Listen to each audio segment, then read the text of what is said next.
Hey, this is a joint production. Right on. All right. Palladium, BVS Films. Yep. I love it. Dan, thanks for having me in. I love the idea of a short form video, which is, I guess, everything is going to that now, right? Yeah, short form podcasts are really popular right now, and this seems to be the next level. Yeah, I mean, our attention span has been greatly reduced by social media and some of the things that we use as a technique to get people to listen to what we have to say. Yeah. So this really leads us into communication, does it not? Right, right. On the disconnect of communication out there because of what happened with the virus. Yes. Zoom. Yep. So you have a lack of professionalism, this casualness today. And so when you're in those conversations, what's the import? This is what I think we're missing. Is there, hey, I have to be on this call. I have to be ready and I have to be engaged. Right. It's so much easier to do that when you're in person, like right here. Right. You know? No, exactly. And, it's weird. And this is actually going to be a series. We're thinking of creating the series out of this. And so these are going to be kind of short 10-minute or less conversations about things that are going to be able to help people out there. And, the communications is a huge part of that. So, I had one yesterday. It was really interesting.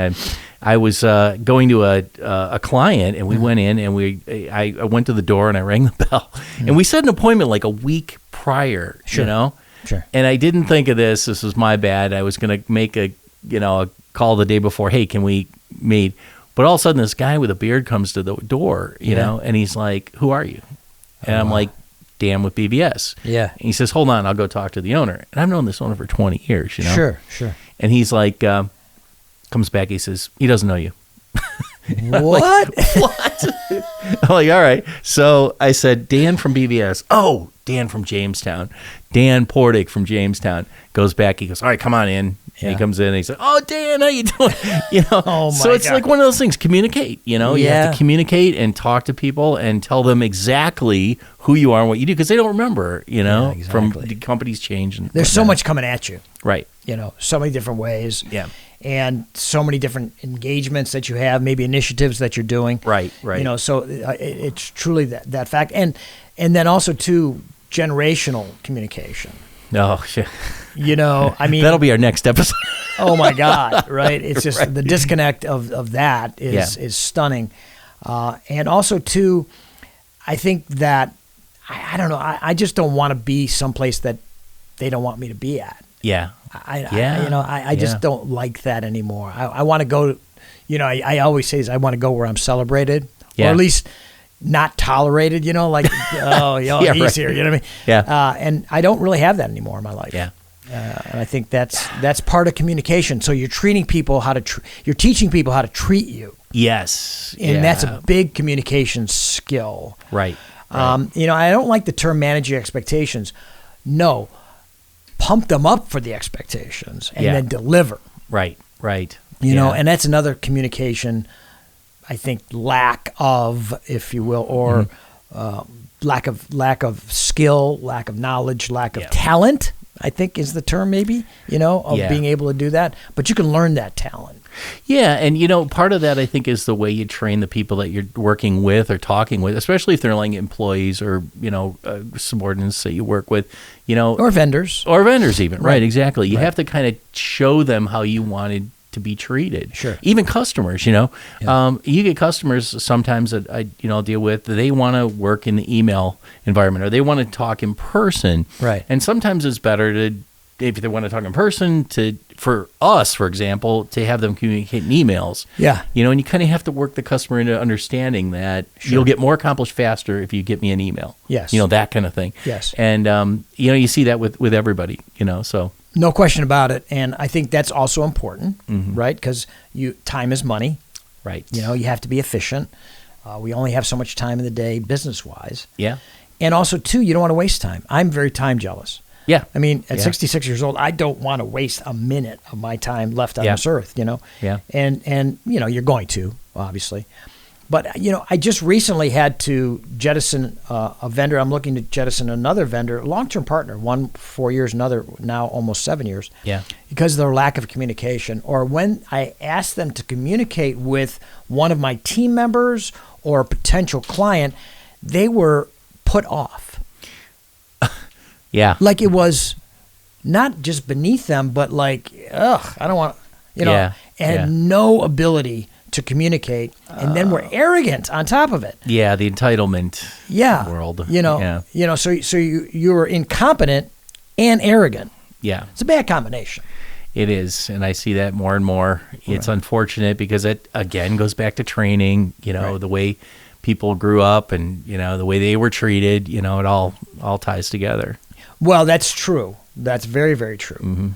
Mm-hmm. But even with good upbringing, you could still find sometimes that's worse. Exactly. Right? Yeah. Like get a little bit of, get a little bit of strife in your life. Couple bloody noses, never hurt anybody. Yeah, right? Exactly right. Rub some dirt on it. Let's go back out there. Mm-hmm. And I remember when I came out into the business world, there were so many gatekeepers. Yes. So you had to be super either creative, crafty, persistent, or all of it, talented to get to that decision maker. Yeah. And how did you do it? You ingratiated yourself in a genuine way, otherwise they'll see through it, with that gatekeeper.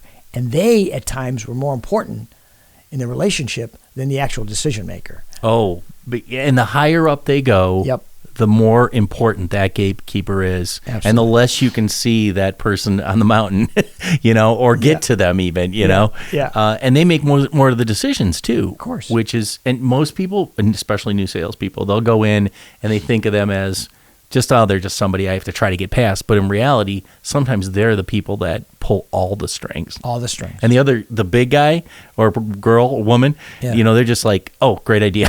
Take care of it. Well, you want them to be your advocate. Right. Yes, exactly. Okay. Right. And make no enemies. No enemies, And I had a godfather who was my dad's best man at his wedding. He was my godfather, and he was one of my heroes. We'd lost him way too early. Died in 1984. But he was the president of APCOA, Airport Parking Company of America. So he was a pretty bigwig. Yeah. And his number one rule is you treat everybody with dignity and respect, no matter what their title, what their talent, what their whatever, until they show you not to. Yeah. So if he was the janitor or if she was the CEO, he treated them all with respect. And I saw that class. It was just a classy way to be. Yeah. We have lost so much elegance today, so much class. It's just crass. Yeah. I don't know. The communication is crass. And I think we really need to up our game here. Yeah. And that's a great takeaway for this this first episode. Okay. I'm really glad that we're able to do this, and that's our perfect time on this to explain that. Let me give you one 30-second little tidbit before we leave. Send out handwritten, hand-stamped, hand-addressed personal notes. Nice. Take the time to do one or two a day to people either that you just did business with, or just to thank, or just a friend. Just send out a handwritten note, genuine. It doesn't have to be a 2-paragraph, a 1-paragraph. Right. Thank you. Can't wait to see you again. Hope to see you, whatever. And handwrite it, hand stamp it, and send it in the mail. Yep. You'll stand out. Fantastic. Especially you youngsters. That's right. Nice, neat handwriting. And no, spelling errors. Exactly right. Right, exactly. Although I will tell you, cursive today. Yeah. You can't. The younger generation can't read it. I sent a note of thanks. Seriously? I did. I wrote a check to a former athlete of mine. He was with Fellowship of Christian Athletes down in Texas. Yeah. I sent him a note. He wanted me, to donate. I did. I sent him a handwritten note, in cursive. His mother had to read it to him. Oh, Lord. And he's 21. He's 21. Yeah, he's 21. That's too funny. And he's 4.2 student, 4.2 IQ GPA. So anyhow, as we're wrapping up, what people need to know. Yeah. Well, hey, it's great to have you on here, and look forward to doing more of these in the near future for our next episode. You got it, buddy boy. Thank you so much. All right. Cheers.